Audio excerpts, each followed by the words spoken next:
ਦੋਸਤੋ ਵੇਲੇ ਦੀ ਗੱਲ 'ਚ ਤੁਹਾਡਾ ਬਹੁਤ-ਬਹੁਤ ਸਵਾਗਤ। ਮੈਂ ਤੁਹਾਡਾ ਮੇਜ਼ਬਾਨ ਨਰਿੰਦਰ ਸਿੰਘ। ਬੰਦਾ ਜਦੋਂ ਚਿੰਤਾ 'ਚ ਹੁੰਦਾ ਹੈ ਤਾਂ ਉਹ ਚਿੰਤਨ ਕਰਦਾ ਹੈ। ਇਹੀ ਹਾਲ ਕਾਂਗਰਸ ਦਾ ਹੋਇਆ ਹੈ ਤੇ ਅੱਜ ਤੋਂ ਦਾ ਸ਼ੁਰੂ ਹੋ ਗਿਆ ਉਦੈਪੁਰ 'ਚ ਰਾਜਸਥਾਨ 'ਚ ਚਿੰਤਨ ਸ਼ਿਵਰ। ਇਹ ਕਿਉਂ ਹੋਇਆ ਹੈ, ਇਹਦੇ ਕਾਰਨ ਕੀ ਨੇ, ਇਹਦੇ ਬਾਰੇ ਗੱਲਬਾਤ ਕਰਨੀ ਸਾਡੇ ਨਾਲ ਨੇ ਹਮੀਰ ਸਿੰਘ ਜੀ। ਹਮੀਰ ਜੀ, ਤੁਹਾਡਾ ਸਵਾਗਤ ਹੈ ਜੀ। ਸ਼ੁਕਰੀਆ। ਜਿਵੇਂ ਮੈਂ ਸਵਾਲ ਕਰ ਹੀ ਦਿੱਤਾ ਵੀ ਇਹ ਚਿੰਤਾ 'ਚ ਡੁੱਬੀ ਕਾਂਗਰਸ ਨੂੰ ਚਿੰਤਨ ਦੀ ਲੋੜ ਕਿਉਂ ਪੈ ਗਈ ਹੈ? ਅਸਲ 'ਚ ਪਹਿਲਾਂ ਤਾਂ ਲੋਕ ਇੱਕ ਸਵਾਲ ਇਹ ਦੇਖ ਕੇ ਪੁੱਛਦੇ ਨੇ ਵੀ ਗਰਮੀ ਦਾ ਟਾਈਮ ਹੈ, ਰਾਜਸਥਾਨ 'ਚ ਟੈਂਪਰੇਚਰ ਸਭ ਤੋਂ ਜ਼ਿਆਦਾ ਹੁੰਦਾ, ਰਾਜਸਥਾਨ 'ਚ ਕਿਉਂ ਗਏ ਨੇ? ਕਿਤੇ ਹੋਰ ਕਰ ਲੈਂਦੇ ਠੰਡੇ ਥਾਂ ਬੈਠ ਕੇ ਜਿੱਥੇ ਇਹ ਮਾੜਾ ਮੋਟਾ ਸੀ। ਪਰ ਉਹ ਕਿਹਾ ਜਾਂਦਾ ਵੀ ਜਨਰਲ ਦੀ ਸਰਕਾਰ ਹੀ ਹੁਣ ਦੋ ਰਾਜਾਂ 'ਚ ਰਹਿ ਗਈ, ਇੱਕ ਰਾਜਸਥਾਨ 'ਚ ਰਹਿ ਗਈ ਹੈ ਅਤੇ ਇੱਕ ਆਪਣੇ ਛੱਤੀਸਗੜ੍ਹ ਦੇ ਵਿੱਚ। ਅਤੇ ਇਸ ਕਰਕੇ ਕਿਸੇ ਆਪਣੀ ਸਰਕਾਰ ਵਾਲੇ ਰਾਜ 'ਚ ਜਾਣਾ ਸੀ ਜਿੱਥੇ ਬਿਠਾ ਕੇ ਥੋੜ੍ਹਾ ਬਹੁਤ ਠੀਕ ਠਾਕ ਸੇਵਾ ਸੁਭਾ ਵੀ ਹੋ ਜਾਏ ਅਤੇ ਚਿੰਤਨ ਵੀ ਹੋ ਜਾਏ।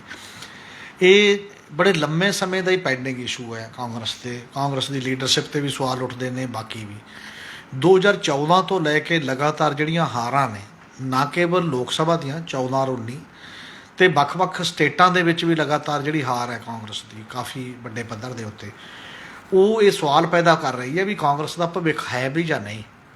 ਇਹ ਵੀ ਸਵਾਲ ਉੱਠ ਰਹੇ ਸੀ ਵੀ ਜਿਹੜੇ 2 'ਚ ਹੈਗੀ ਹੈ ਅਤੇ ਇਹ ਅੱਗੇ ਨੂੰ ਜਦੋਂ ਵੋਟਾਂ ਪੈਣੀਆਂ ਨੇ ਹੁਣ ਸ਼ਾਇਦ ਉਹ ਵੀ ਰਹੂਗੀ ਜਾਂ ਨਹੀਂ, ਕਿਉਂਕਿ ਲਗਭਗ 137 ਸਾਲ ਪੁਰਾਣੀ ਪਾਰਟੀ ਹੈ, ਸਭ ਤੋਂ ਪੁਰਾਣੀ, ਲਗਾਤਾਰ ਚੱਲਦੀ ਹੈ, ਦੇਸ਼ ਭਰ 'ਚ ਸਟਰਕਚਰ ਸੀ, ਢਾਂਚਾ ਸੀ। ਇਹ ਕਿਉਂ ਬਿਖਰ ਗਿਆ? ਇਹ 'ਚ ਸਭ ਤੋਂ ਪਹਿਲਾਂ ਰੌਲਾ ਜੇ ਟੈਕਨੀਕਲੀ ਆਪਾਂ ਦੇਖੀਏ ਤਾਂ ਉਹ G23 ਗਰੁੱਪ ਨੇ ਲਿਖਤੀ ਪਾਇਆ। ਜਿਹੜਾ ਕਾਂਗਰਸ ਦੇ ਲੀਡਰ ਸੀਗੇ, ਵੱਖ-ਵੱਖ ਵਰਕਿੰਗ ਕਮੇਟੀ ਦੇ ਮੈਂਬਰ, ਸਾਬਕਾ ਚੀਫ ਮਿਨਿਸਟਰ, ਵੱਖ-ਵੱਖ ਟਾਈਪ ਦੇ ਲੋਕ, ਉਹਨਾਂ ਨੇ ਕਿਹਾ ਕਿ ਸਾਨੂੰ ਜਥੇਬੰਦਕ ਢਾਂਚੇ ਦੇ ਵਿੱਚ ਤਬਦੀਲੀ ਕਰਨੀ ਚਾਹੀਦੀ ਹੈ, ਕੋਈ ਗੱਲ ਕਰਨੀ ਚਾਹੀਦੀ ਹੈ। ਕਈ ਉਹਨਾਂ ਨੇ ਸੁਝਾਅ ਵੀ ਦਿੱਤੇ।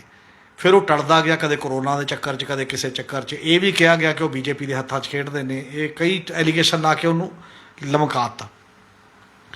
ਜਦੋਂ ਹਰ ਚੋਣ ਤੋਂ ਬਾਅਦ ਫੇਰ ਆਇਆ ਪਿੱਛੇ, ਫਿਰ ਇੱਕ ਗੱਲ ਇਹ ਚੱਲਣ ਲੱਗੀ ਕਿ ਪ੍ਰਸ਼ਾਂਤ ਕਿਸ਼ੋਰ ਜਿਹੜਾ ਹੈ ਉਹ ਦੱਸ ਰਿਹਾ ਵੀ ਇਸ ਤਰੀਕੇ ਨਾਲ ਕਾਂਗਰਸ ਮਤਲਬ BJP ਨੂੰ ਹਰਾਉਣ ਦੇ ਯੋਗ ਹੋ ਸਕਦੀ ਆ, ਆਹ ਤਰੀਕਾ ਹੋ ਸਕਦਾ। ਤਾਂ ਪ੍ਰਸ਼ਾਂਤ ਕਿਸ਼ੋਰ ਨੇ ਵੀ ਕਾਫੀ ਦਿਨ ਕਾਂਗਰਸ ਲੀਡਰਾਂ ਕੋਲ ਲਾਏ, ਪ੍ਰੈਜੈਂਟੇਸ਼ਨ ਦਿੱਤੀ, ਕੀ ਕਰ ਸਕਦੇ ਹੋ ਕੀ ਨਹੀਂ।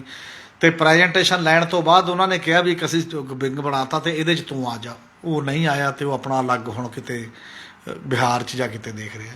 ਸਭ ਤੋਂ ਬੜਾ ਕੁਐਸਚਨ ਇਹ ਪੈਦਾ ਹੋ ਰਿਹਾ ਕਿ ਕਾਂਗਰਸ ਚੋਣਾਂ ਦੇ ਦੌਰਾਨ ਟੋਟਲੀ ਕਿਉਂ ਵਧੀਆ ਕਾਰਗੁਜ਼ਾਰੀ ਨਹੀਂ ਦਿਖਾ ਰਹੀ, ਕਿਉਂ ਲੋਕਾਂ ਦੇ ਵਿੱਚ ਜਾ ਨਹੀਂ ਰਹੀ, ਕਿਉਂ ਜਥੇਬੰਦਕ ਤੌਰ 'ਤੇ ਕਮਜ਼ੋਰ ਹੋ ਗਈ, ਕਿਉਂ ਵੱਖ-ਵੱਖ ਮੁੱਦਿਆਂ 'ਤੇ ਸਟੈਂਡ ਲੈਣ ਤੋਂ ਕਮਜ਼ੋਰ ਹੋ ਗਈ ਕਿਸੇ ਨਾ ਕਿਸੇ ਰੂਪ ਦੇ ਵਿੱਚ।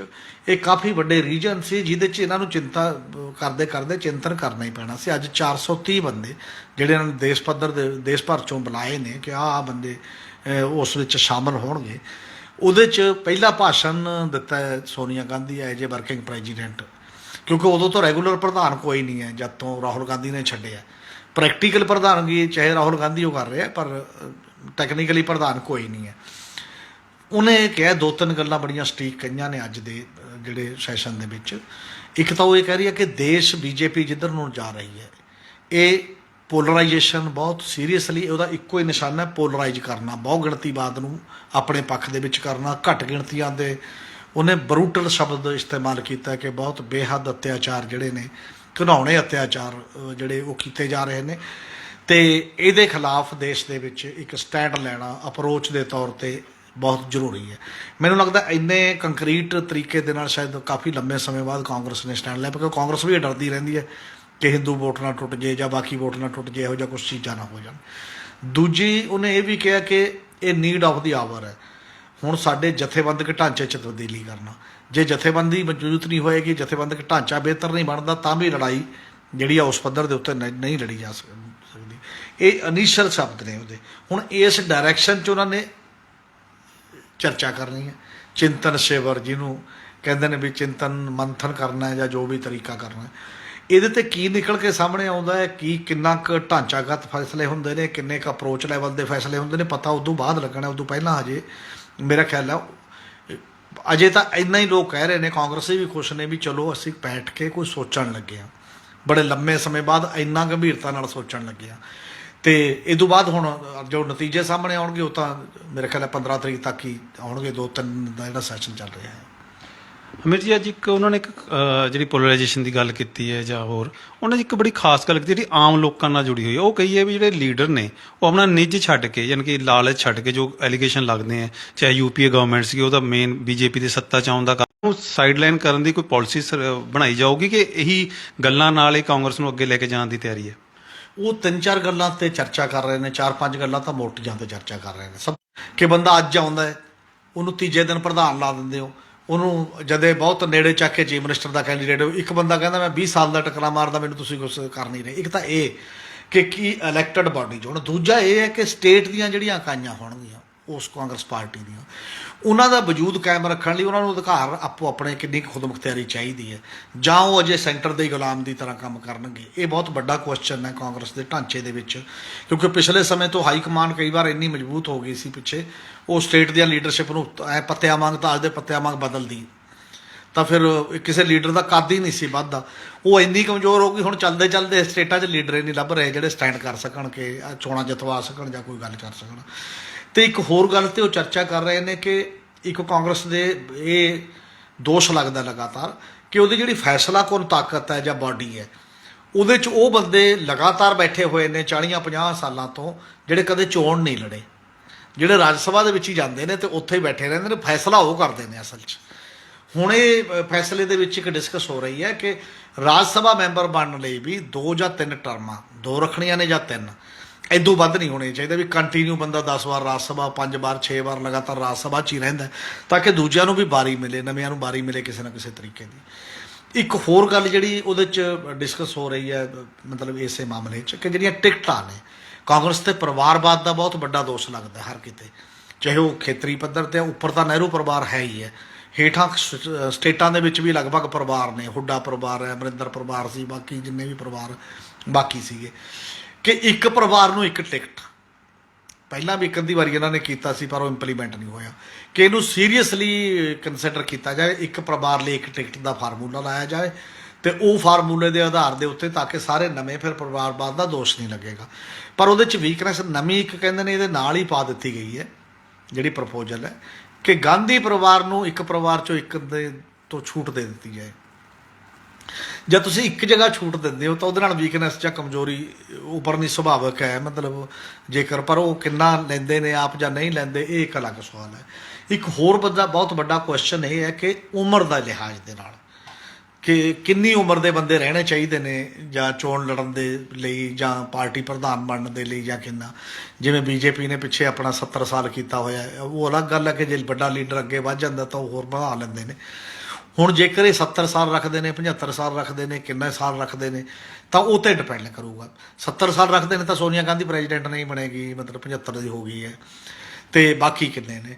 ਫਿਰ ਉਹਦੇ 'ਚ ਇੱਕ ਰੇਸ਼ੋ ਦੀ ਗੱਲ ਹੈ ਕਿ ਜਿੰਨੇ ਲੜਨ ਉਹਦੇ 'ਚ ਯੂਥ ਕਿੰਨਾ ਹੋਣਾ ਚਾਹੀਦਾ, ਉਹ 'ਚ ਬਾਕੀ ਕਿੰਨੇ ਹੋਣੇ ਚਾਹੀਦੇ ਬਜ਼ੁਰਗ। ਇੱਕ ਪ੍ਰਪੋਜ਼ਲ ਤਾਂ ਇਹ ਵੀ ਆਈ ਹੈ ਕਿ ਰਾਹੁਲ ਗਾਂਧੀ ਥੋੜ੍ਹਾ ਯੂਥ ਵੱਲ ਜ਼ਿਆਦਾ ਹੈ, ਜਿਹੜੇ ਬਜ਼ੁਰਗ ਨੇ ਇੱਕ ਖਾਸ ਉਮਰ ਤੋਂ ਬਾਅਦ 50 ਸਾਲ ਤੋਂ ਉੱਪਰ ਵਾਲੇ, ਉਹਨਾਂ ਲਈ ਕੁਝ ਰਿਜ਼ਰਵ ਰੱਖ ਦਿਓ ਵੀ ਇੰਨੇ ਤਾਂ ਉਹਨਾਂ ਨੂੰ ਦਿਓ ਹੀ, ਤਾਂ ਕਿ ਪੁਰਾਣੇ ਪਰਿਵਾਰ ਨਾਰਾਜ਼ ਨਾ ਹੋ ਜਾਣ, ਬਾਕੀ ਫਿਰ ਯੂਥ ਦੇ ਵਿੱਚੋਂ ਆਪਾਂ ਕੁਛ ਨਾ ਕੁਛ ਕਰੋ। ਇਹ ਕਾਫੀ ਕੁਝ ਨੁਕਤੇ ਨੇ ਜਿਨ੍ਹਾਂ 'ਤੇ ਉਹ ਆਪਣੇ ਢਾਂਚੇ ਨੂੰ ਦਰੁਸਤ ਕਰਨ ਦੇ ਵਾਸਤੇ ਵਿਚਾਰ ਕਰ ਰਹੇ ਨੇ। ਅਜੇ ਵਿਚਾਰਤ ਦਸਤਾਵੇਜ਼ ਹੈ, ਵਿਚਾਰ ਹੋਣ ਤੋਂ ਬਾਅਦ ਇਹ ਲਾਗੂ ਹੁੰਦਾ ਹੈ, ਇਹਦੇ ਸ਼ੋਧ ਕਰਕੇ ਕਰਦੇ ਨੇ, ਇਹਨੂੰ ਮੰਨਦੇ ਨੇ, ਇਹਨੂੰ ਨਹੀਂ ਮੰਨਦੇ, ਇਹ ਤੋਂ ਬਾਅਦ ਦਾ ਸਵਾਲ ਹੈ। ਪਰ ਜਿਹੜੇ ਬੰਦਿਆਂ ਦਾ, ਕਿਉਂਕਿ ਉੱਥੇ ਸਾਰੇ ਟਾਈਪ ਦੇ ਬੰਦੇ ਬੈਠੇ ਨੇ ਔਰ ਸਾਰਿਆਂ ਨੇ ਨਹੀਂ ਪਤਾ ਹੈ ਦੇਸ਼ ਦੇ ਵਿੱਚ ਕਿ ਜਿੰਨੀ ਸਾਡੀ ਪੋਲੀਟਿਕਸ ਕਰਪਟ ਹੈ, ਕ੍ਰਿਮੀਨਲ ਹੈ, ਉਹ ਸਾਰੇ ਬੰਦੇ ਉਹਦੇ ਵਿੱਚੋਂ ਦੀ ਉਹ ਗੁਜ਼ਰੇ ਹੋਏ ਨੇ। ਮੈਜੋਰਿਟੀ ਬੰਦੇ ਇਹੋ ਜਿਹੇ ਹੁੰਦੇ ਨੇ ਜਿਹੜੇ ਸੱਤਾ 'ਚ ਲਗਾਤਾਰ ਆਏ ਹੋਏ ਨੇ, ਤਾਂ ਉਹੀ ਨੇ, ਤੇ ਉਹਨਾਂ ਦਾ ਆਪਣੇ ਆਪ ਨੂੰ ਬਦਲ ਪਾਉਣਾ, ਇਹ ਨਵੀਆਂ ਚੀਜ਼ਾਂ ਹਜਮ ਕਰਨਾ ਜਾਂ ਤਾਕਤ ਸ਼ੇਅਰਿੰਗ ਜਾਂ ਵੰਡ ਲੈਣਾ ਦੂਜਿਆਂ ਦੇ ਵਿੱਚ, ਇਹ ਸੌਖਾ ਕੰਮ ਨਹੀਂ ਹੈ, ਹੈ ਬਹੁਤ ਔਖਾ ਕੰਮ ਹੈ। ਪਰ ਜੇ ਉਹਨੇ ਮਤਲਬ ਆਪਣੇ ਹੋਂਦ ਨੂੰ ਬਰਕਰਾਰ ਰੱਖਣਾ ਤਾਂ ਜਿਹੜੀ ਗੱਲ ਉਹ ਛੱਡ ਚੁੱਕੀ ਹੈ ਕਾਂਗਰਸ। ਹੁਣ ਪੁਰਾਣੇ ਬਜ਼ੁਰਗ ਆਗੂ ਜਾਂ ਜਿਨ੍ਹਾਂ ਨੇ ਐਡੇ ਕਰਪਸ਼ਨ ਕਰਕੇ ਐਡਾ ਧਨ ਕਮਾ ਲਿਆ, ਦੌਲਤ ਕਮਾ ਲਈ ਹੈ, ਉਹ ਸੜਕ ਦੀ ਰਾਜਨੀਤੀ ਨਹੀਂ ਕਰ ਸਕਦੇ। ਸੜਕ 'ਤੇ ਤਾਂ ਗਰਮੀ ਲੱਗਣੀ ਹੈ, ਬਾਕੀ ਜਗ੍ਹਾ ਹੋਰ ਹੈ, ਕਦੇ ਨਜ਼ਾਰੇ ਦੇਖੇ ਨੇ, ਮਹਿੰਗਾਈ ਇੰਨੀ ਵੱਧ ਗਈ ਹੈ, ਬੇਰੁਜ਼ਗਾਰੀ ਇੰਨੀ ਹੈ, ਦੇਸ਼ 'ਚ ਐਡੇ ਵੱਡੇ ਮੁੱਦੇ ਨੇ, ਕਦੇ ਕਾਂਗਰਸ ਆਏ ਸੜਕਾਂ 'ਤੇ ਦੇਖੀਏ ਕਿ ਤੁਰੀ ਫਿਰ ਰਹੀ ਪਾਰਟੀ ਆ, ਸਲੋਗਨ ਦੇ ਰਹੀ ਹੈ, ਜਾਂ ਜੇ ਕਦੇ ਦਿੰਦੇ ਵੀ ਨੇ ਇੱਥੇ 4 MLA ਆ ਕੇ ਬੈਠ ਕੇ ਟੋਕਨ ਕੰਮ ਕਰ ਜਾਂਦੇ ਨੇ, ਦੂਜੇ ਕਰ ਜਾਂਦੇ ਨੇ, ਕਿਉਂਕਿ ਜਿਹੜੀ ਲੜਨ ਵਾਲੀ ਸਪਿਰਿਟ ਹੈ ਉਹ ਫਰੈਸ਼ ਬਲੱਡ ਤੋਂ ਬਿਨਾਂ ਨਹੀਂ ਆਉਂਦੀ, ਔਰ ਉਹ ਨਵੇਂ ਲੋਕਾਂ ਤੋਂ ਬਿਨਾਂ ਨਹੀਂ ਆਉਂਦੀ, ਔਰ ਇੱਕ ਜਜ਼ਬੇ ਤੋਂ ਬਿਨਾਂ ਨਹੀਂ ਆਉਂਦੀ। ਉਹ ਪੈਦਾ ਕਰਨਾ ਸਭ ਤੋਂ ਬੜਾ ਸੰਕਟ ਕਾਂਗਰਸ ਦੇ ਦੌਰਾਨ ਇਸ ਲੈਵਲ ਤੇ ਹੈ। ਜਿਹੜੇ ਮੰਨਿਆ ਜਾਂਦਾ ਵੀ ਜਿਨ੍ਹਾਂ ਨਾਲ ਉਹਨਾਂ ਦਾ ਟਕਰਾਅ ਹੈ ਬੀਜੇਪੀ ਨਾਲ ਜਾਂ ਮੇਨ ਮੁਕਾਬਲਾ ਹੈ, ਉਹ ਚਾਹੇ ਨਰਿੰਦਰ ਮੋਦੀ ਹੋਵੇ, ਅਮਿਤ ਸ਼ਾਹ, ਜਾਂ ਜਿੰਨੀ ਟੋਟਲ ਪਾਰਟੀ ਮਸ਼ੀਨਰੀ ਹੈ, ਉਹ ਹੋਲ ਟਾਈਮ ਮਸ਼ੀਨਰੀ ਹੈ, ਦਿਨ ਰਾਤ ਇਸੇ ਕੰਮ ਤੇ ਨੇ, ਹੋਰ ਕੋਈ ਕੰਮ ਹੀ ਨਹੀਂ ਹੈ। ਜੇ ਉਹਦੇ ਨਾਲ ਮੁਕਾਬਲਾ ਕਰਨਾ ਤਾਂ ਤੁਹਾਨੂੰ ਵੀ ਟੀਮ ਉਹੀ ਜੀ ਦਿਨ ਰਾਤ ਵਾਲੀ ਜਿਹੜੀ ਇਹੀ ਕੰਮ ਕਰੇ, ਉਸ ਲੈਵਲ ਦੀ ਸਿਰਜਣੀ ਪਏਗੀ, ਉਸ ਲੈਵਲ ਦੀ ਗਠਨ ਕਰਨਾ ਪਏਗਾ। ਇਹ ਸਭ ਤੋਂ ਬੜੇ ਕੁਛ ਜਿਹੜਾ ਚੁਣੌਤੀ ਹੈ, ਮੈਨੂੰ ਲੱਗਦਾ ਇਤਿਹਾਸਕ ਚੁਣੌਤੀ ਹੈ ਕਾਂਗਰਸ ਦੇ ਸਾਹਮਣੇ। ਕੀ ਇਸ ਸਮੇਂ ਉਹ ਉੱਭਰ ਸਕਦੀ ਹੈ ਜਾਂ ਨਹੀਂ? ਜੇ ਇਹਦੇ ਚੋਂ ਨਾ ਉੱਭਰਨ ਦਾ ਕੋਈ, ਇਹਨਾਂ ਨੇ ਹੁਣ ਵੀ ਕੋਈ ਪ੍ਰੋਗਰਾਮ ਬਣਾਇਆ, ਸ਼ਾਇਦ ਕੁਝ ਸਾਲ ਲੰਘਣ ਤੋਂ ਬਾਅਦ ਫਿਰ ਜਿਹੜਾ ਰਿਵਰਸਲ ਹੁੰਦਾ, ਕਹਿੰਦੇ ਮੋੜਾ, ਉਹ ਬੜਾ ਮੁਸ਼ਕਲ ਵੀ ਹੋ ਜਾਂਦਾ ਇੱਕ ਖਾਸ ਸਮੇਂ ਤੋਂ ਬਾਅਦ। ਇਹ ਚਿੰਤਨ ਸ਼ਿਵਰ ਤੇ ਇਸ ਕਰਕੇ ਲੋਕਾਂ ਦੀਆਂ ਨਜ਼ਰਾਂ ਲੱਗੀਆਂ ਹੋਈਆਂ ਨੇ। ਚਲੋ ਇਹ 'ਚ ਇੱਕ ਸਵਾਲ ਹੋਰ ਨਿਕਲਿਆ ਹੁੰਦਾ, ਤੁਸੀਂ ਵੀ ਸਟੂਡੈਂਟ ਰਹੇ ਹੋ, ਉਹ 'ਚ ਜਥੇਬੰਦੀਆਂ 'ਚ ਕੰਮ ਕੀਤਾ, ਸਰਗਰਮ। ਜਿਹੜੀ ਕਾਂਗਰਸ ਸੀਗੀ ਪੰਜਾਬ 'ਚ ਸੱਤਾ 'ਚ ਰਹੀ ਹੈ, ਪਰ ਇਸਨੇ ਕਦੇ ਵੀ ਜਿਹੜੀ ਲੀਡਰਸ਼ਿਪ ਪਹਿਲਾਂ ਨਿਕਲਦੀ ਰਹੀ ਹੈ, ਚਾਹੇ ਕਮਿਊਨਿਸਟਾਂ ਦੀ ਨਿਕਲਦੀ ਰਹੀ ਹੋਵੇ, ਚਾਹੇ ਬੀਜੇਪੀ ਦੀ ਨਿਕਲਦੀ ਹੋਵੇ, ਚਾਹੇ ਕਾਂਗਰਸ ਦੀ ਨਿਕਲੀ, ਇਹਨਾਂ ਨੇ ਹਮੇਸ਼ਾ ਸਟੂਡੈਂਟ 'ਚੋਂ ਨਿਕਲੇ ਜਥੇਬੰਦੀਆਂ 'ਚ। ਪਰ ਸਟੂਡੈਂਟ ਦੇ ਕਦੇ ਇਲੈਕਸ਼ਨ ਨਹੀਂ ਕਰਾਏ, ਕਿ ਉਹ ਮੈਨੂੰ ਲੱਗਦਾ ਵੀ ਇਹਨਾਂ ਨੂੰ ਲੱਗਿਆ ਹੋਣਾ ਵੀ ਸਾਡੀ ਔਲਾਦ ਰਹਿ ਜੂਗੀ ਜੇ ਅਸੀਂ ਇਲੈਕਸ਼ਨ ਕਰਾਏ, ਮੁੰਡੇ ਜਾਂ ਕੁੜੀਆਂ ਛੇਤੀ ਅੱਗੇ ਨਿਕਲਣਗੇ। ਇਹਨਾਂ ਨੂੰ ਇਲੈਕਸ਼ਨ ਕਰਾਉਣੀ ਚਾਹੀਦੀ ਹੈ ਯੂਨੀਵਰਸਿਟੀਆਂ ਦੇ ਵਿੱਚ, ਇਹ ਗੱਲ, ਤਾਂ ਕਿ ਜਿੱਥੇ ਇਹਨਾਂ ਦੀ ਸੱਤਾ ਘੱਟੋ ਘੱਟ ਉੱਥੇ ਦਾ ਕਰਾ ਲੈਣ, ਤਾਂ ਕਿ ਨਵੀਂ ਲੀਡਰਸ਼ਿਪ ਆਵੇ। ਨਹੀਂ, ਸਾਰੇ ਕਿਤੇ ਚਾਹੀਦੀ ਹੈ। ਇਹ ਤਾਂ ਜਿਵੇਂ ਨਾ ਜਿਹੜਾ ਅਣਲਿਖਤ ਜਾਂ ਸਾਰੀਆਂ ਪਾਰਟੀਆਂ ਨੇ ਸਮਝੌਤਾ ਕਰ ਲਿਆ ਹੁੰਦਾ, ਕਿਉਂਕਿ ਸਾਰੀਆਂ ਹੀ ਆਪਦੇ ਤੋਂ ਬਾਅਦ ਆਪਦਾ ਪੁੱਤ, ਆਪਦਾ ਪੋਤਾ, ਆਪਦਾ ਕੋਈ ਹੋਰ ਰਿਸ਼ਤੇਦਾਰ ਉਹ ਲਿਆਉਂਦੇ ਨੇ। ਇਸੇ ਕਰਕੇ ਜਿਵੇਂ ਪੰਜਾਬ ਦਾ ਵਿੱਚ ਸੀ, ਪੰਜਾਬ 'ਚ ਲਾਸਟ ਚੋਣ ਜਿਹੜੀ ਕਾਲਜਾਂ ਯੂਨੀਵਰਸਿਟੀਆਂ 'ਚ, ਉਹ 84 'ਚ ਹੋਈ ਸੀ, ਬਲੂ ਸਟਾਰ ਤੋਂ ਪਹਿਲਾਂ ਬਸ। ਅਤੇ 84 'ਚ ਤਾਂ ਹੋਈ ਨਹੀਂ, ਜੂਨ 'ਚ ਬਲੂ ਸਟਾਰ ਹੋ ਗਿਆ, ਕਿਉਂਕਿ ਸਤੰਬਰ 'ਚ, ਨਵੰਬਰ 'ਚ ਹੁੰਦੀਆਂ ਨੇ ਚੋਣਾਂ, ਜਦੋਂ ਸਤੰਬਰ 'ਚ ਹੁੰਦੇ ਸੀ ਦਾਖਲੇ। ਉਦੋਂ ਬਾਅਦ ਪੰਚਾਇਤਾਂ ਤੋਂ ਲੈ ਕੇ ਮਿਊਨਿਸਪੈਲਿਟੀਆਂ ਲੈ ਕੇ ਅਸੈਂਬਲੀਆਂ ਤੋਂ ਲੈ ਕੇ ਸਭ ਚੋਣਾਂ ਬਾਰ-ਬਾਰ ਹੋ ਰਹੀਆਂ ਨੇ। ਉਹਦੇ 'ਤੇ ਅਜੇ ਵੀ ਖੜਕੂਬਾਦ ਦਾ ਠੱਕਾ, ਮਤਲਬ ਜਿਹੜੀ ਸਟੂਡੈਂਟ ਇਲੈਕਸ਼ਨ ਤਾਂ ਹੁਣ ਕਈ ਯੂਨੀਵਰਸਿਟੀਆਂ ਨੇ ਆਪਦੇ ਕੈਲੰਡਰ 'ਚੋਂ ਹੀ ਕੱਢਤੀ, ਜਿਹੜੀ ਕੈਲੰਡਰ ਦੇ ਵਿੱਚ ਇੱਕ ਹਿੱਸਾ ਹੁੰਦਾ ਸੀ। ਇਹਨੂੰ ਲਿਆਉਣਾ ਪਏਗਾ ਜੇ ਯੂਥ ਕਲਚਰ ਤੁਸੀਂ ਦੁਬਾਰਾ ਉਭਾਰਨਾ, ਯੂਥ ਨੂੰ ਲੈ ਕੇ ਆਉਣਾ ਵਾਪਸ ਸਿਆਸਤ ਦੇ ਵਿੱਚ, ਉਹ ਵੀ ਟ੍ਰੇਨਡ ਸਿਆਸਤ ਦੇ ਵਿੱਚ। ਇੱਕ ਤਾਂ ਉਹ ਹੈ ਨਾ, ਤੁਸੀਂ ਨੌਜਵਾਨ ਦੀ ਉਮਰ ਛੋਟੀ ਹੈ, ਚੱਲ ਜੀ ਆਪਾਂ ਲਿਆ ਕੇ ਤੁਹਾਨੂੰ ਦੇਤਾ, ਨੌਜਵਾਨ ਹੀ ਦੇਣਾ, ਮੇਰਾ ਪੋਤਾ ਵੀ ਤਾਂ ਨੌਜਵਾਨ ਹੀ ਹੈ, ਮੇਰਾ ਮੁੰਡਾ ਵੀ ਤਾਂ ਨੌਜਵਾਨ ਹੀ, ਉਹ ਕਲਚਰ ਨਹੀਂ। ਜਿਹਦੇ 'ਚ ਸਮਰੱਥਾ ਹੁੰਦੀ ਹੈ ਉਹ ਉੱਭਰ ਕੇ ਸਾਹਮਣੇ ਆਉਂਦਾ, ਚਾਹੇ ਉਹ ਕਿਸੇ ਸਿਆਸੀ ਪਰਿਵਾਰ 'ਚ ਹੋਵੇ ਨਾ ਹੋਵੇ। ਉਹਨਾਂ ਲਈ ਤੁਸੀਂ ਰਾਹ ਬੰਦ ਕਰਦੇ ਹੋ। ਇਹ ਜਿਹੜੀ ਡੈਮੋਕ੍ਰੈਟਿਕ ਦੀ ਪ੍ਰਕਿਰਿਆ ਦੀ ਮੁੱਢਲੀ ਟ੍ਰੇਨਿੰਗ ਸੀ, ਉਹ ਟ੍ਰੇਨਿੰਗ ਤੁਸੀਂ ਬੰਦ ਕੀਤੀ ਹੈ। ਇਹਦਾ ਵੀ ਇੱਕ ਰੋਲ ਹੈਗਾ ਹੀ ਹੈ। ਬਾਕੀ ਗੱਲਾਂ ਦੇ ਨਾਲ ਦੀ ਨਾਲ ਚੋਣਾਂ ਤਾਂ ਨਿਰਪੱਖ ਔਰ ਬਿਹਤਰ ਤਰੀਕੇ ਨਾਲ ਸਗੋਂ ਜ਼ਰੂਰ ਹੋਣੀਆਂ ਚਾਹੀਦੀਆਂ। ਲਿੰਗ 2 ਕਮੇਟੀ ਬਣੀ ਸੀ, ਰਾਹੁਲ ਗਾਂਧੀ ਦਾ ਉਹਦੇ 'ਚ ਸੀਗਾ ਰੋਲ ਬਣਾਉਣ ਦੇ ਵਿੱਚ। ਉਦੋਂ ਸੁਪਰੀਮ ਕੋਰਟ ਨੇ ਵੀ ਉਹਦੀਆਂ ਸਿਫਾਰਸ਼ਾਂ ਨੂੰ ਮੰਨਿਆ। ਉਹਦੀ ਸੁਪਰੀਮ ਕੋਰਟ ਤੱਕ ਦੀਆਂ ਰਿਕਮੈਂਡੇਸ਼ਨ ਨੇ ਕਿ ਚੋਣਾਂ ਹੋਣ, ਤੇ ਚੋਣਾਂ ਹਜੇ ਤੱਕ ਨਹੀਂ ਹੋ ਰਹੀਆਂ। ਇਹਦਾ ਮਤਲਬ ਵਾਇਲੇਸ਼ਨ ਹੈ ਸੁਪਰੀਮ ਕੋਰਟ ਦੇ ਆਰਡਰ ਦੀ। ਤੇ ਚਲੋ ਆਪਾਂ ਇੱਕ ਤੋਂ ਨਾਲ ਥੋੜਾ ਪੰਜਾਬ ਦਾ ਮੁੱਦਾ ਲਈਏ। ਪੰਜਾਬ 'ਚ ਮੋਹਾਲੀ 'ਚ 6 ਬੰਦੇ ਫੜ ਲਏ। ਇੱਕ ਪਹਿਲਾਂ ਵਾਲਾ ਨਿਸ਼ਾਨ ਸਿੰਘ ਫੜਿਆ, ਉਹਦੇ ਪਰਿਵਾਰ ਵਾਲੇ ਕਹਿੰਦੇ ਨੇ ਵੀ ਉਹ ਪੈਰੋਲ ਤੇ ਆਇਆ ਸੀ ਥੋੜੇ ਸਮੇਂ ਲਈ, ਆਮ ਟਾਈਪ ਦੇ ਹੋਰ ਟਾਈਪ ਦੇ ਉਹਦੇ ਤੇ ਕੇਸ ਸੀਗੇ। ਪਰ ਇਹ ਮਾਮਲਾ ਜਿਹੜਾ ਜੇ ਲੱਗ ਰਿਹਾ ਕਿ ਵੱਡਾ ਮਾਮਲਾ, ਜਿਹੜਾ ਰਾਕਟ ਲਾਂਚਰ ਰਾਹੀਂ ਮਤਲਬ ਕੋਈ ਚੀਜ਼ ਦਾਗੀ ਗਈ ਹੋਵੇ, ਪੰਜਾਬ ਦੀ ਖਾੜਕੂ ਹਿਸਟਰੀ 'ਚ ਨਹੀਂ ਹੈ। ਇਹ ਪਹਿਲੀ ਵਾਰ ਹੋਇਆ ਇੱਥੇ। ਇਹ ਅਫਗਾਨਿਸਤਾਨ 'ਚ ਤਾਂ ਇਹੋ ਜਿਹਾ ਕੰਮ ਬਹੁਤ ਚੱਲਦਾ, ਬਾਕੀ ਜਗ੍ਹਾ ਬਹੁਤ ਚੱਲਦਾ, ਪਰ ਸਾਡੇ ਨਹੀਂ ਸੀਗਾ। ਇਹਦਾ ਮਤਲਬ ਇਹ ਹੈ ਕਿ ਇੱਕ ਤਾਂ ਸਾਡੀ ਇੰਟੈਲੀਜੈਂਸ ਫੇਲਿਅਰ ਇਸ ਲੈਵਲ 'ਤੇ ਹੈ ਕਿ ਨਹੀਂ, ਇਹ ਤੋਂ ਪਹਿਲਾਂ ਕਿਹਾ ਜਾਂਦਾ ਹੁੰਦਾ ਕਿ ਅੰਦਾਜ਼ਾ ਜਿਹਾ ਹੋ ਜਾਂਦਾ ਕੋਈ ਅਟੈਕ ਹੋਣ ਵਾਲਾ ਹੈ ਜਾਂ ਕੋਈ ਕਰ ਰਿਹਾ ਜਾਂ ਕਿਤੇ ਹੈ, ਉਹ ਅੰਦਾਜ਼ਾ ਵੀ ਨਹੀਂ ਸੀਗਾ। ਅਤੇ ਉਦੋਂ ਬਾਅਦ ਵੀ ਹਜੇ ਵੀ ਕੋਈ ਮੇਜਰ ਜਿਹੜਾ ਕੀ ਪਲੇਅਰ ਹੈ ਉਹ ਹੈ ਜੇ ਉਹ ਅਜੇ ਤੱਕ ਨਹੀਂ ਕਿਤੇ ਗ੍ਰਿਫਤ ਦੇ ਵਿੱਚ ਤੇ ਨਾ ਸਾਹਮਣੇ ਆ ਰਿਹਾ। ਕਿਤੇ ਨਸ਼ੇ ਵਾਲਾ ਹੀ ਹਾਲ ਨਾ ਹੋ ਜੇ, 1-2 ਨੂੰ ਫੜ ਕੇ ਜਿਹੜੇ ਕੀ ਪਲੇਅਰ ਨੇ ਬਾਹਰ ਰਹਿਣ ਤੇ ਚਲੋ ਜੀ ਕੰਮ ਮਾਮਲਾ ਨਿਬੜ ਗਿਆ। ਸਾਡੇ ਇਦੋਂ ਪਹਿਲਾਂ ਵੀ ਕਿੰਨੇ ਕੇਸ ਨੇ। ਮੌੜ ਬੰਬ ਬਲਾਸਟ ਹੈ, ਉਹਦੇ ਕਿੱਥੇ ਨੇ ਦੋਸ਼ੀ, ਜੇ ਤੁਸੀਂ ਲੋਕਾਂ ਨੂੰ ਦੱਸ ਸਕੇ ਹੋ ਕਿ ਆਹ ਚੀਜ਼ਾਂ ਨੇ। ਇਸੇ ਤਰ੍ਹਾਂ ਚੰਦ ਕੌਰ ਦਾ ਕੇਸ ਹੈ, ਜਿਹੜੀ ਨਾਮਧਾਰੀ ਮਾਤਾ ਕਹਿ ਰਹੇ ਸੀਗੇ, ਕਿੱਥੇ ਨੇ ਤੁਸੀਂ? ਕੇਸਾਂ ਨੂੰ ਐਂ ਦੱਬ ਕੇ ਤਾਂ ਕੰਮ ਨਹੀਂ ਬਹੁਤੀ ਦੇਰ ਚਲਾ ਸਕਦੇ ਨਾ। ਕਿਹਾ ਜਾਂਦਾ ਪੰਜਾਬ ਪੁਲਿਸ ਪ੍ਰੋਫੈਸ਼ਨਲ ਹੈ, ਬਹੁਤ ਜ਼ਿਆਦਾ ਕਰਦੀ ਹੈ, ਤਾਂ ਉਹਦਾ ਰਿਜ਼ਲਟ ਕਿੱਥੇ ਨੇ? ਜੇ ਰਿਜ਼ਲਟ ਉਹ ਕਹਿੰਦੇ ਨੇ ਪੋਲੀਟੀਸ਼ੀਅਨ ਰੋਕਦਾ, ਤਾਂ ਜਦੋਂ ਸਰਕਾਰਾਂ ਬਦਲਦੀਆਂ ਨੇ ਤਾਂ ਬਦਲੀ ਹੋਈ ਸਰਕਾਰ 'ਚ ਤਾਂ ਉਹਨਾਂ ਨੂੰ ਸਾਹਮਣੇ ਲਿਆਉਣਾ ਚਾਹੀਦਾ ਕਿ ਇਹ ਗੱਲ ਗਲਤ ਹੈ। ਜੇ ਹੁਣ ਆਮ ਆਦਮੀ ਪਾਰਟੀ ਕਹਿੰਦੀ ਹੈ ਬਦਲਾਅ ਦੀ ਗੱਲ ਹੈ, ਤਾਂ ਪੁਰਾਣੇ ਕੇਸਾਂ ਬਾਰੇ ਵੀ ਉਹਦੇ ਰਿਜ਼ਲਟ ਵੀ ਜੇ ਕੋਈ ਰੋਕਦਾ ਦੱਸਣੇ ਚਾਹੀਦੇ ਨੇ ਕਿ ਆਹ ਦੋਸ਼ੀ ਨੇ, ਅਤੇ ਅੱਜ ਵਾਲੀਆਂ ਚੀਜ਼ਾਂ ਨੂੰ ਵੀ ਜਿਹੜੀਆਂ ਨੇ ਉਹ ਲੋਕਾਂ ਦੇ ਸਾਹਮਣੇ, ਕਿਉਂਕਿ ਉਸ ਲੈਵਲ 'ਤੇ ਆਏ। ਨਹੀਂ ਤਾਂ ਇਹ ਇਕੱਲਾ ਕਿੰਨੇ ਨਜਾਇਜ਼ ਬੰਦੇ ਫਿਰ ਉਹੋ ਜਿਹੀ ਚੀਜ਼ਾਂ 'ਚ ਕਈ ਵਾਰ ਫੜੇ ਵੀ ਜਾਂਦੇ ਨੇ ਅਤੇ ਉਹਨਾਂ ਦਾ ਕੇਸ ਵੀ ਪੈ ਜਾਂਦੇ ਨੇ ਬਾਅਦ 'ਚ, ਚਾਹੇ ਬਰੀ ਵੀ ਹੋ ਜਾਣ। ਪਰ ਪ੍ਰੋਫੈਸ਼ਨਲ ਤਰੀਕਾ ਜਿਵੇਂ ਬਾਕੀ ਜਗ੍ਹਾ ਤਾਂ ਖੈਰ ਇਹ ਤਰੀਕਾ ਯੂਰਪ ਦੇ ਵਿੱਚ ਜਾਂ ਡਿਵੈਲਪਡ ਦੇਸ਼ਾਂ 'ਚ ਤਾਂ ਜਿੰਨਾ ਚਿਰ ਕਲੈਰਿਟੀ ਨਹੀਂ ਹੋ ਜਾਂਦੀ ਕਿ ਇਹ ਬੰਦਾ ਪੱਕਾ ਦੋਸ਼ੀ ਹੈ ਉਹਨਾਂ ਚਿਰ ਗ੍ਰਿਫਤਾਰੀ ਉਹ ਨਹੀਂ ਕਰਦੇ ਨਾ, ਉਹਨਾਂ ਚਿਰ ਉਹ ਪੂਰਾ ਇਨਵੈਸਟੀਗੇਟ ਕਰਦੇ ਨੇ ਚੀਜ਼ਾਂ ਨੂੰ, ਤੱਥ ਇਕੱਠੇ ਕਰਦੇ ਨੇ, ਸਵਾਲ ਇਕੱਠੇ ਕਰਦੇ ਨੇ, ਬਾਕੀ ਚੀਜ਼ਾਂ ਨੇ ਫਿਰ ਕੋਰਟ ਦੇ ਸਾਹਮਣੇ ਕਨਵਿੰਸ ਹੁੰਦਾ।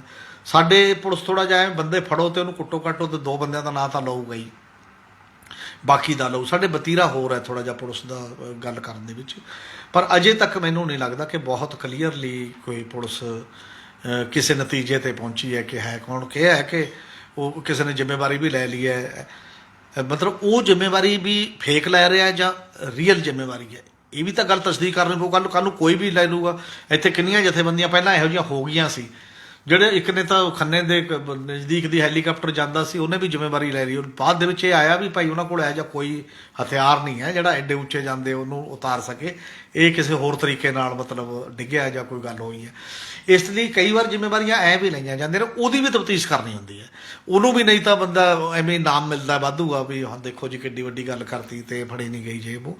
ਇਹ ਸਾਰੀਆਂ ਗੱਲਾਂ ਜਿੰਨਾ ਚਿਰ ਪਬਲਿਕ ਡੋਮੇਨ ਦੇ ਵਿੱਚ ਠੀਕ ਤਰੀਕੇ ਨਾਲ ਨਹੀਂ ਆਉਂਦੀਆਂ, ਲੋਕਾਂ ਦੇ ਦਿਮਾਗਾਂ 'ਚ ਵੀ ਡਰ ਰਹਿੰਦਾ ਤੇ ਲੋਕਾਂ ਦੇ ਦਿਮਾਗਾਂ 'ਚ ਇੱਕ ਖਦਸ਼ੇ ਵੀ ਰਹਿੰਦੇ ਨੇ ਕਿ ਕੋਈ ਗਲਤ ਬੰਦੇ ਹੀ ਨਾ ਫੜੇ ਜਾਣ। ਬਹੁਤ ਬਹੁਤ ਧੰਨਵਾਦ ਹਮੀਰ ਜੀ। ਜ਼ਿੰਮੇਵਾਰੀ ਕੋਈ ਵੀ ਲਵੇ, ਪਰ ਜਿਨ੍ਹਾਂ ਦੀ ਲਾਅ ਐਂਡ ਆਰਡਰ ਦੀ ਜ਼ਿੰਮੇਵਾਰੀ ਉਹ ਆਪਣੀ ਜ਼ਿੰਮੇਵਾਰੀ ਪੂਰੀ ਸ਼ਿੱਦਤ ਨਾਲ ਨਿਭਾਉਣ, ਇਹੀ ਆਸ ਰੱਖਦੇ ਹਾਂ। ਕੱਲ੍ਹ ਫਿਰ ਮਿਲਾਂਗੇ, ਧੰਨਵਾਦ।